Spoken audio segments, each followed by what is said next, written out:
Hey, this is Bill Mosley, Otis Driftwood, and Chap Tap Sawyer, and you're listening to Without Your Head. Welcome to the station of decapitation without your head. I'm Nasty Neil.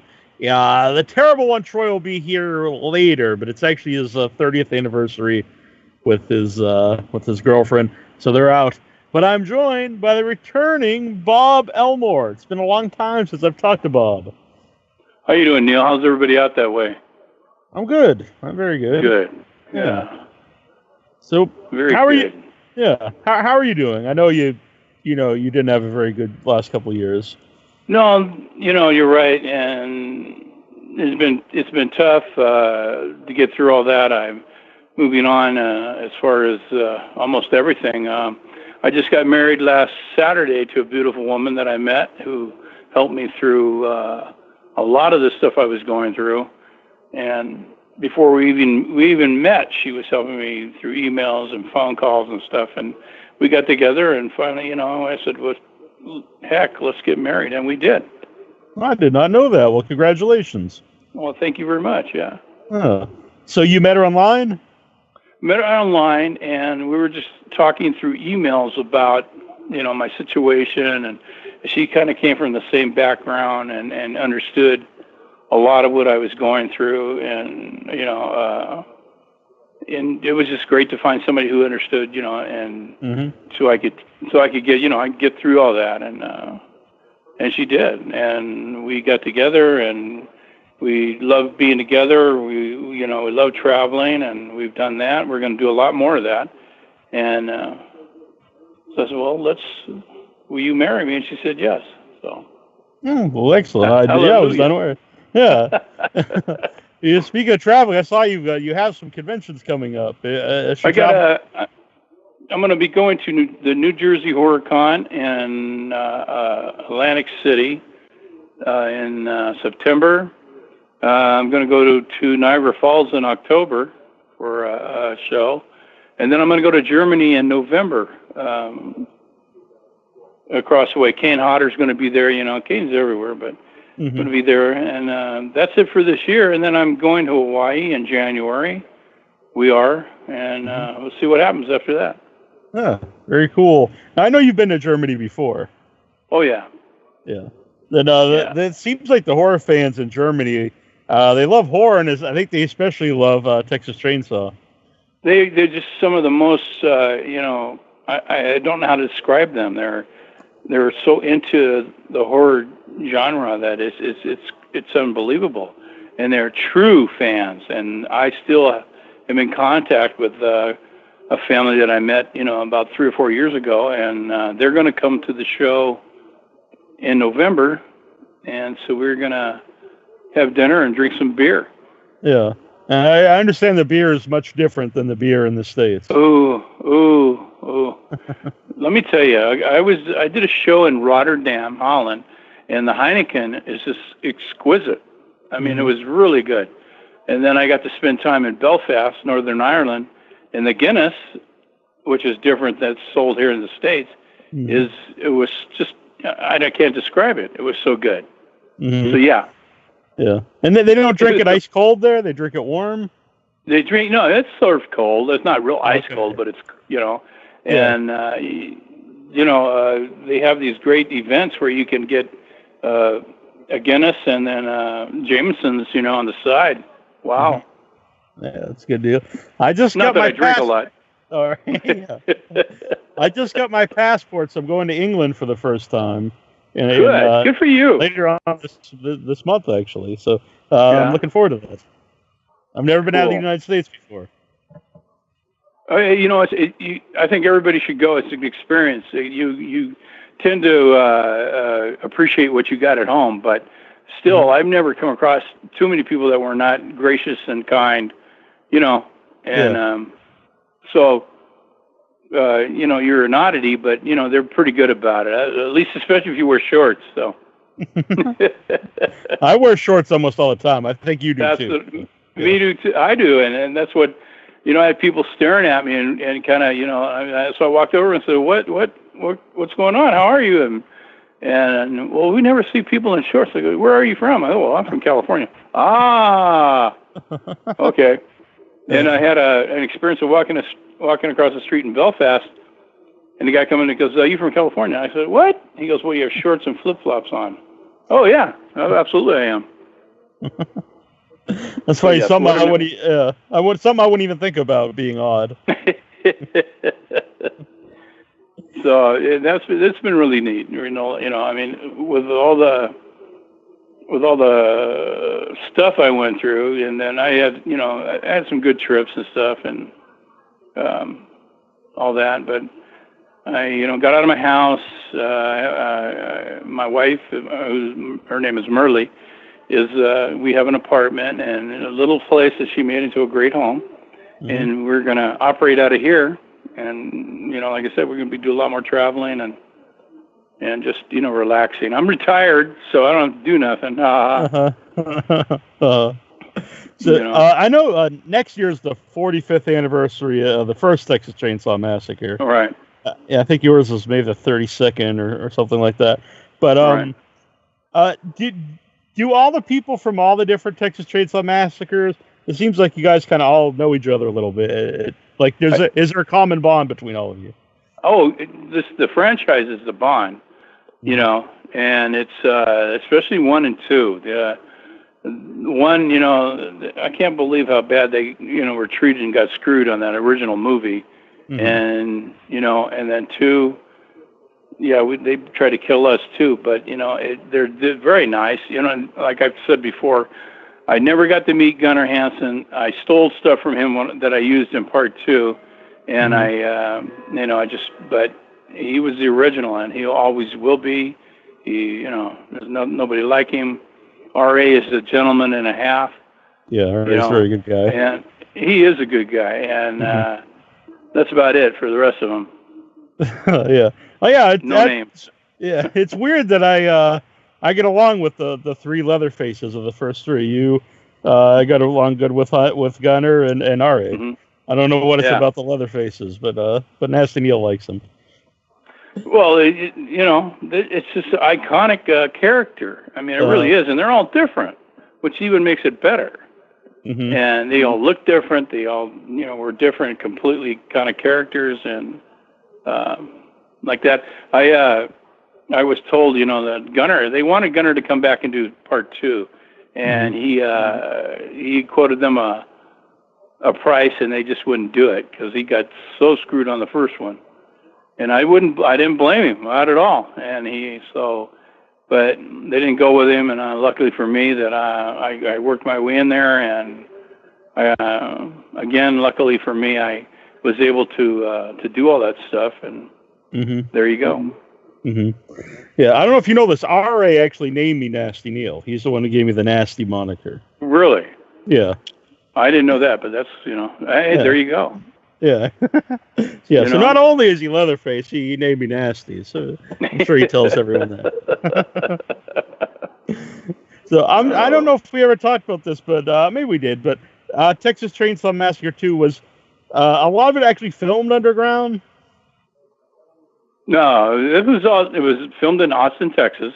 The interiors were a old abandoned newspaper building that they completely destroyed, and it was like 4 stories tall, and they tore out the middle of it, so you had all this depth where they put 8 million lights in it. And then the cavern scene was an amusement park outside of Austin.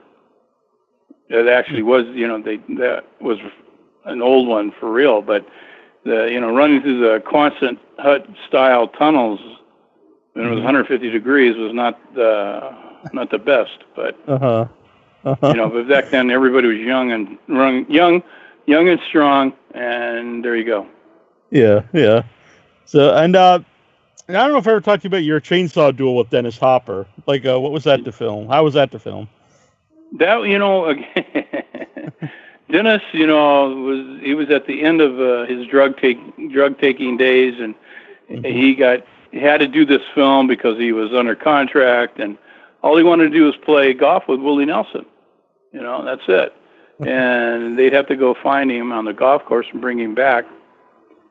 And I had a talk with him. I said, hey, we got to do something because, I don't think you're going to hurt me, but if you might get hurt if you're not, if we're not together on this thing. So we finally got to work it out a little bit, and yeah, we did a master of it, and then they cut it to death, and then Jimmy Steffen, who doubled Dennis, we just beat the crap out of each other, and you can see in the scene that when sparks were flying, and there were real sparks coming off the chainsaws. That's how hard we were hitting each other. Yeah. So it was. Dennis was he was an icon, and just unbelievable to be around him. Plus, he was such a nice person. I mean, he really was. And yeah, so there's not too many people that are alive can say, yeah, I worked with Dennis Hopper, but I can. So yeah, that's pretty awesome. And Toby too, for that matter. Yeah, that's very true. What was Toby like? Because some of the people I know from the first one aren't necessarily big fans. Weren't necessarily big fans of Toby Hooper. No, he was a maniac. He was great. This guy was insane. He screamed and hollered, and and every afternoon at lunch, him and Dennis would go into the trailer, and this weird smelling stuff would come out when they opened the door. Every day. So and he smoking them nasty cigars and drinking Dr. Pepper, and but I got screamed by him. Yeah, every day. You would think if he was smoking stuff with Dennis, you think that would calm him down. He wouldn't be screaming at everybody. I don't know, whatever they were doing, because I think Dennis calmed down and Toby fired up more. Well, were you ever into anything? Yeah, were you ever into anything like that? No, I never did. Never. No. I was too. First of all, I was too cheap to buy anything, and I was just afraid I'd get busted or something, and no. So no. I mean, I have a cocktail once in a while, but that's about it. Yeah. And beer, I love beer. I don't drink that much of it, but I really like it. Yeah. So, obviously, you're talking about having it in Germany. Oh yes, they drink, and they do drink more warm, but they do. Most every place has it, on tap, and it's cool. But excuse me, just the flavor, and the alcohol content is so high that, but it's just, I love the flavor, and it goes great with food. That's what I like about beer. And they do have some great ones there. But so do the Irish. I mean, they go, oh my goodness. I'll find out here eventually. So, I saw you have a fan page now too on Facebook, so people can follow you easier. Absolutely, and I have a website, which is what is it? Let's see. Was it www.bigbobelmore.com? Oh, very cool. I didn't know that. The web page has got stuff on there, and then I got 2 or 3 Facebook things going, and I've had a contest out to name Baby Saw because me and the missus had a baby. That was before wedlock, so we had to get married for that. And Baby Saw, we had to name him, and that went out like crazy. And it's still going on. I still have to pick a name, they're going to get a free T-shirt and an 8x10. I'm seeing that now. Are there any front runners so far for the name? Believe it or not, okay, and I didn't prompt anybody, but I think he is my great nephew. His name is Corey Pace. Sent in a bunch of names, and they were really, really good, And people go like Buzz Saw and things like that. And but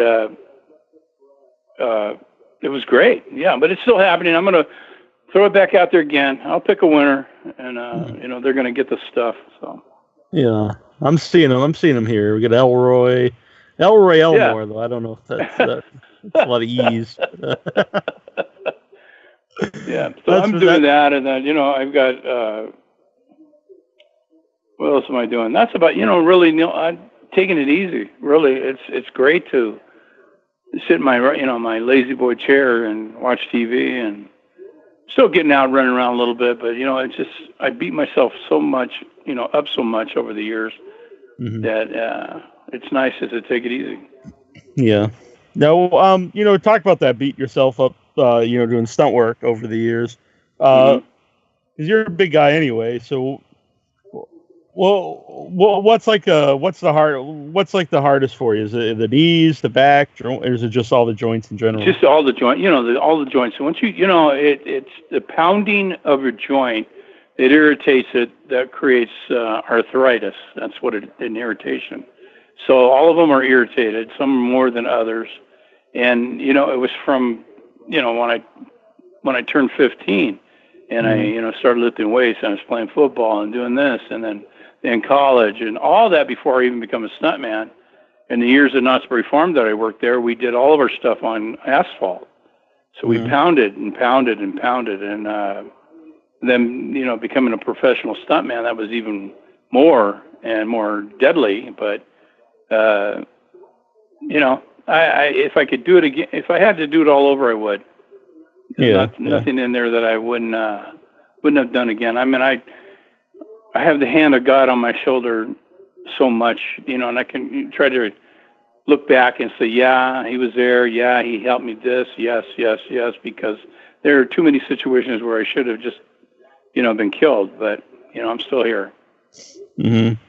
Were there ever any things like you turned down, like someone wanted you to do some type of stunt? You're like, no, I think that's, that's too dangerous. Okay. Anything that pops in mind?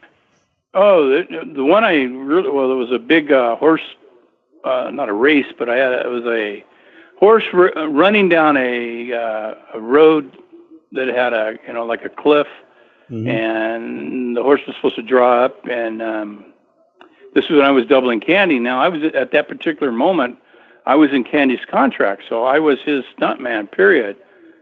And I got a call, and the guy goes, "Well, you're the man, you're his man, blah blah blah blah blah." And I said, "Yeah."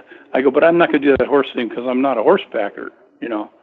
I can ride a horse, I can get to a point, and get on and off and all that." I go, "But I'm not."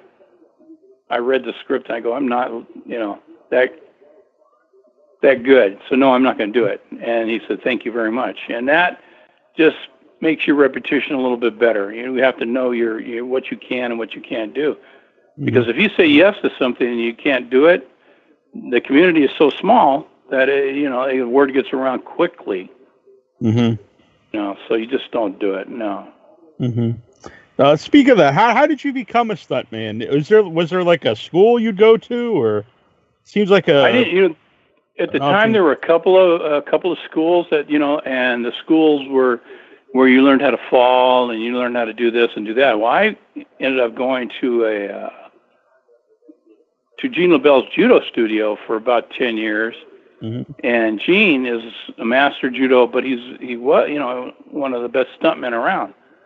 And he would take people in and he would show you how to do movie fights, and jiu-jitsu is a great way to learn how to fall on the ground without hurting yourself. And that's why we did it, and there were 4 or 5 of us that went all the time, and we ended up being getting our brown belts because we were white belts for so long and beating everybody up that the community, the judo community, asked Gene to test us so we could move up so we wouldn't be beating everybody else up. And he got me my first job. It was the first job on television as a paid professional stuntman was Remington Steele with Pierce Bronson. Oh, wow. Way back when. And that, Yeah. I know he trained a lot of wrestlers, too. Oh, they would come in and we would work out with them. In fact, we worked out with was it 84 or something, or whatever the Olympics were with the Japanese judo team. And, they threw us around like they were, like nothing. But, he coached them. He was very, very, in fact, he coached Ronda Rousey on her ground game when she was coming up. So, he's been around a long time. Yeah, because, I interview a lot of wrestlers, too, and, some of the older guys will talk about him, or even some of the newer people. And I always think... Go on. No, I mean, I got to do a show with The $1 Million Man. Yeah, Ted DiBiase. Ted DiBiase. What a great guy. What a great guy. He's been through so much crap in his life, but he knew Gene, and that was kind of a common ground for us, and I have all the respect in the world for professional wrestlers, and I love it when people say, well, it's not real. Yeah, okay. Yeah, I was thinking the same when you talked about, your joints and stuff hurting, because when I talk to the wrestlers, it's the same thing. It's mostly not like from one fall. It's the buildup of all the bumps. No, it's over the years. The constant pounding, and and those guys. You talk to the older wrestlers or what they did and what they had to do to make a living. It's just unbelievable. It's just unbelievable how you could do that, and they did it day in and day out for years and years and years. And so I personally have a lot of respect for them. I used to work with Roddy Piper a lot because he was real good friends with Gene, and he would come in there and he would help us, show us stuff. We'd work out with him, and a bunch of other people like that would come in to the judo, to the dojo and work out. Yeah, I think that's how he met Rhonda, because he passed down the Rowdy name to Rhonda, and gave her his famous leather jacket that he had. It's very cool. So he again was such a nice gentleman, nice to everybody, very pleasant, and it was just, I got to ride back with him from Germany, one of the shows, and he was there, and he had something. At the time, this was before he passed away, not too before, because he was taking a lot of medicine, and his medicine was up above where I was sitting, and the stewardess asked if I would change seats, and I said, "Oh, heck yeah, And he thanked me and thanked me and thanked me, and I said, "Man, I'll do anything for you, my pleasure." So yeah. Yeah, it was my favorite wrestler growing up, was Roddy Piper. Oh yeah, I mean, that was the best show in town. Absolutely. Oh, I watched all the time. He's a good actor too. They Live. He was really good. Yeah. I think he's probably the best, in my opinion. I know Rock's done like big movie stuff, but I always think Piper's the best actor, wrestler turned actor. He was a more serious actor. He was not a, The Rock he's an action star. He's an action star. Yeah, that's all action. Roddy had a couple things where he was more of an actor, which was, so that would, I mean, it was very sad, but again, this stuff, I'm now seeing my age, now I'm starting to forget things. And we did a show with, it was a football player who passed away from cancer, who he was doing steroids so much that, Lyle Zato. Lyle Zato. Yeah. What a gentleman he was. So that was kind of neat, yeah, definitely. Tried to make my daughter smile, my middle daughter, and he couldn't do it all day long. He was very upset. She didn't want anything to do with him. So, did you go to judo, Gene, especially with the idea that you wanted to be a stuntman? Well, I went because a friend of mine, Dan Behringer, who had started there, told me this would be a great place to go to learn to fall, and to do fights and stuff like that. Because yes, at that time I wanted to pursue it on a professional level. I wanted to see if I could. That was a big part. And we were all working at Knott's Berry Farm here on the West Coast, and and that was part of the decision, was to train, to learn, and hopefully get a job. And we got our SAG card through Knott's, and it took me personally about 2.5 years before I got a job. That was it, before I got a paying job. But in that 2.5 years was studying how to do movie fights, how to do this, how to drive, how to ride a bike, motorcycle, how to do this and do that and do that. And, the training was all involved, even though we were working full time, but, we trained all the time.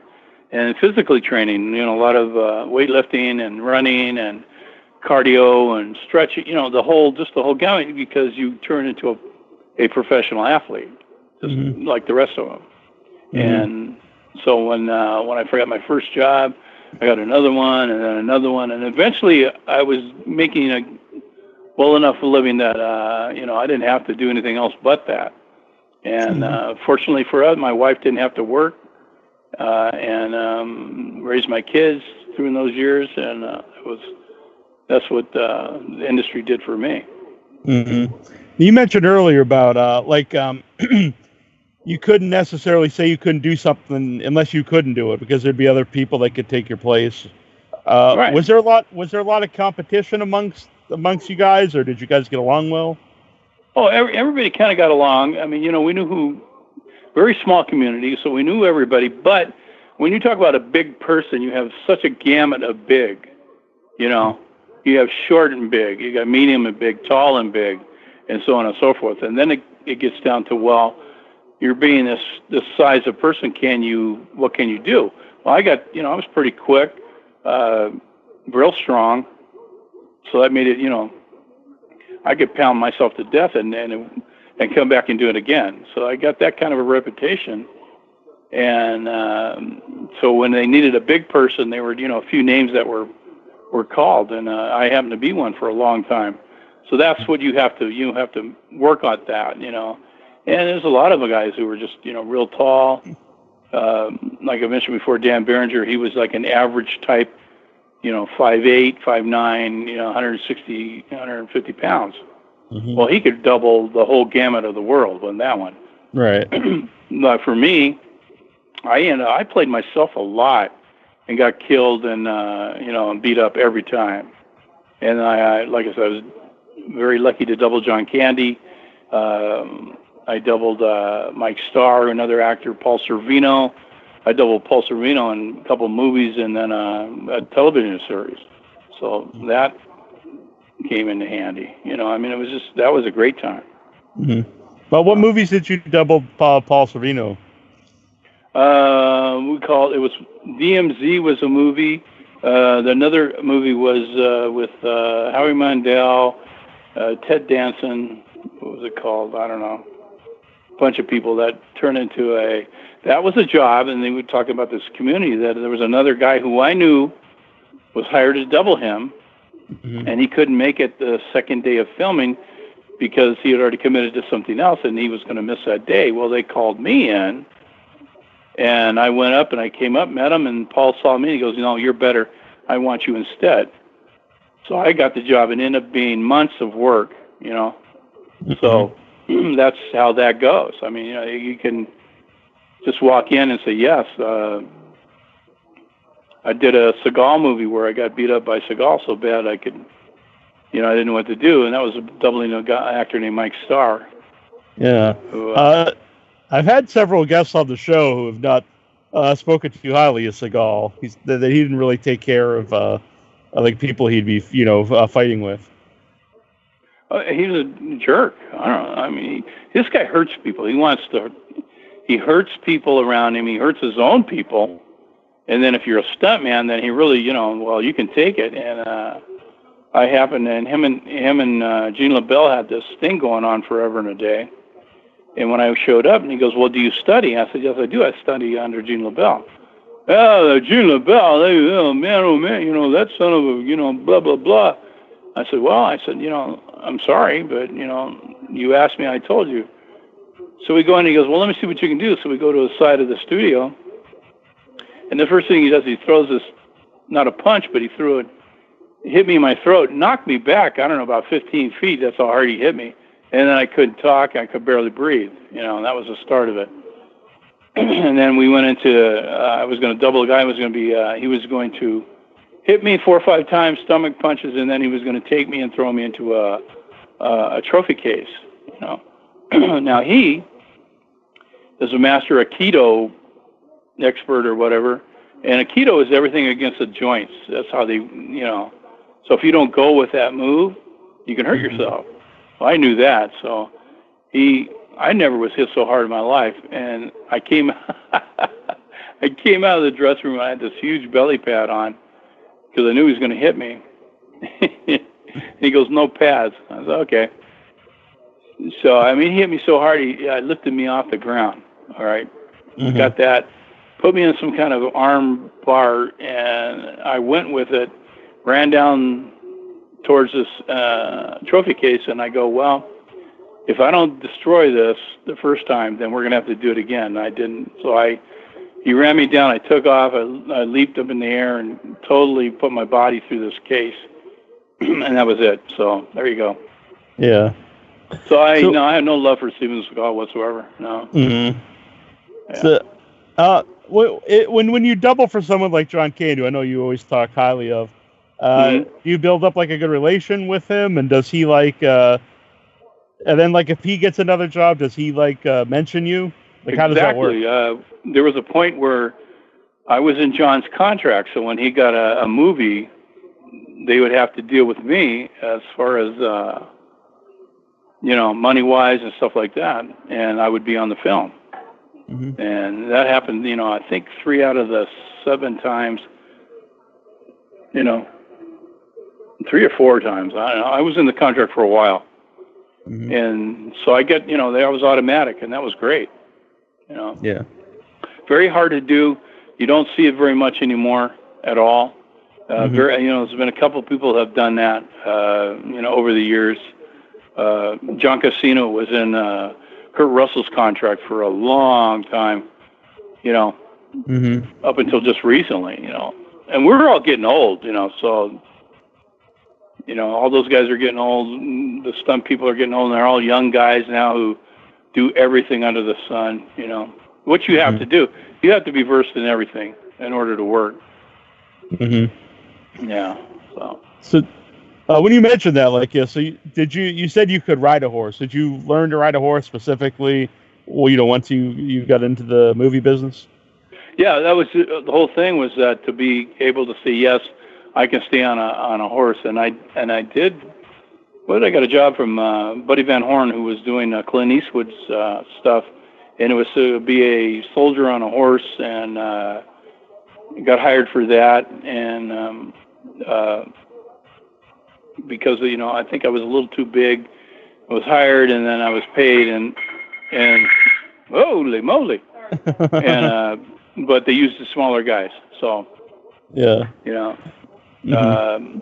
but yeah, you have to be versed in everything. Like I said, horseback riding, motorcycle riding. Because motorcycling, you can, and driving a car, so we would rent cars and go out and, throw them around and do stuff. And the same thing with the motorcycles. And then you're in that community and people get to see you doing things.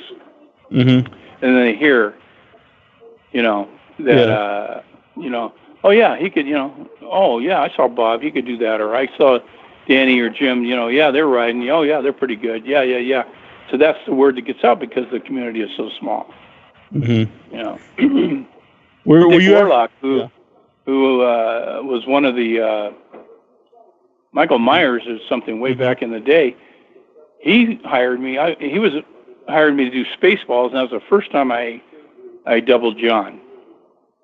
And we were such a good double, or I was such a good double, and that led to the next one, which was Who's Harry Crown. Mm-hmm. So you just never know. Mm-hmm.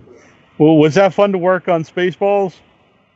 Oh, it was great, and I was such a good double for John. They were confusing us both, which made him feel good because now he's got a double that looks right on. Everybody. Mel Brooks was just a crazy man who, and. Yeah, I was it was just, oh, you're in Spaceballs. Oh, yeah. Yes, I was. Another one of those. Yeah, that's pretty wild. Yeah. So, what was the last movie you did? I don't know, man. I'm not sure if it was Pirates or something after that. Pirates 3. I don't know, man. That stuff is happening. Mm-hmm. I don't remember everything. I got to go online and look it up and things like that. Right. Well, I thought maybe you had a. Well, I didn't know. Was there a specific reason you stopped? Well, it's just I couldn't do it anymore. You get to that point where physically it was getting harder and harder to do. The first Pirates I did, I could still move pretty good.